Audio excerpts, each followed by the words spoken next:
I wish you can smell the studio right now because we have the pleasure of Tony Luke Jr. straight from Philadelphia, bringing on his old Philly cheesesteaks. Let's talk about the Philly cheesesteak. Okay. I'm a Jersey girl.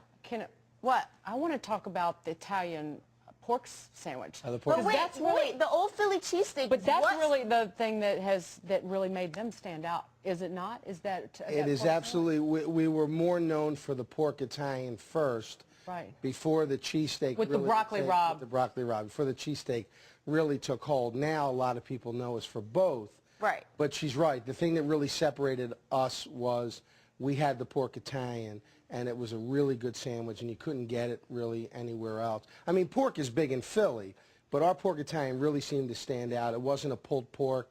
We only use fresh hams. We don't use a shoulder, so it kind of stood out. But that was my, sorry, Chase, that was my point, is that you did approach this at a slightly different angle. You're talking about the marketing, but when talking about the food, it wasn't just, I'm going to throw a cheesesteak out there and compete with all these others. You stood out because you came up with something different that people right, couldn't and get then anywhere else. people would go for the roast pork and then try the steak and go, oh my God, Tony has a very reputable steak sandwich.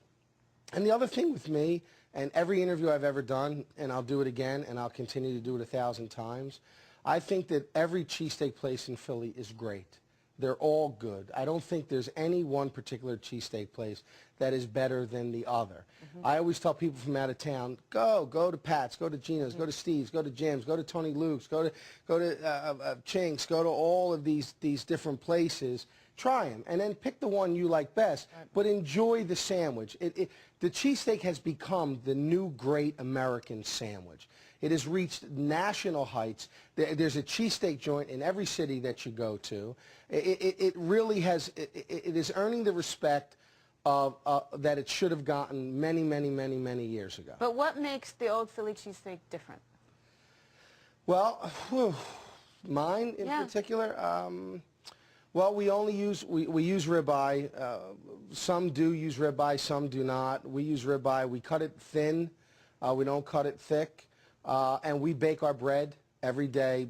Bread is baked every 25 minutes. Comes out of the oven. So the roll is fresh. It's hot.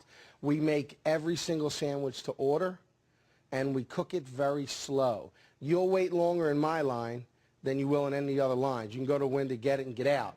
At Tony Luke's on Front Oregon, you could wait 20 minutes for a sandwich, but it's cooked slow, it's made to order, and there's a lot of juice involved. It's just, you know, we take a lot of time in what we do. I was sitting over here laughing, smiling when you were talking about the Philly cheesesteak being the new great American sandwich, because you're marketing in a way, because you have this line of frozen sandwiches that are now coming out, and that's the next step in the business. How did you end up formulating that? Because people don't, if you read about it, it doesn't, people are like, how can I recreate a great Philly cheesesteak at home? Well, see, here's the thing, two things.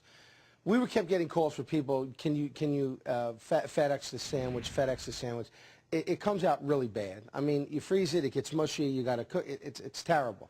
So I wanted to come up with a cheesesteak that was very respectable and very, very good for a frozen cheesesteak that people can kind of take the edge off that are dying for the cheesesteak.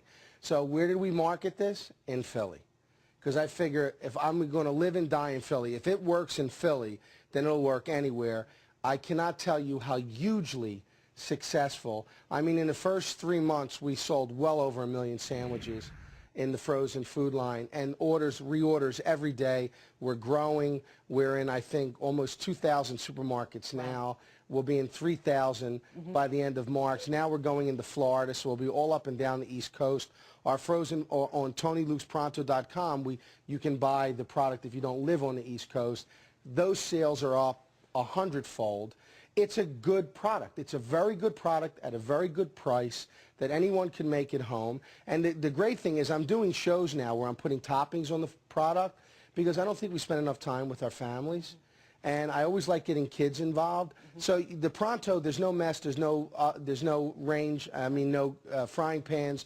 You just put it in boiling water or you microwave it, you put the roll in the oven separate, you're good to go. And I know, I watched the YouTube video this morning. And I encourage families to get their kids to make their favorite topping. you know, to spice it up, because it just comes with cheese. Because it comes with the cheese. Does it come with cheese or the Cheese Whiz? Comes with American cheese, not Cheese Whiz. Wit.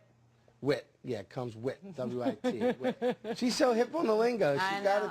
That's the Southern girls. You know why I asked about the roast pork? Because I've had it, and I've had the cheesesteak, and so I know my Tony Luke's. She's on it. But you have a lot more going on than just cheesesteak. Are you looking to stay in cheesesteaks, or is the goal to be a full-time actor musician?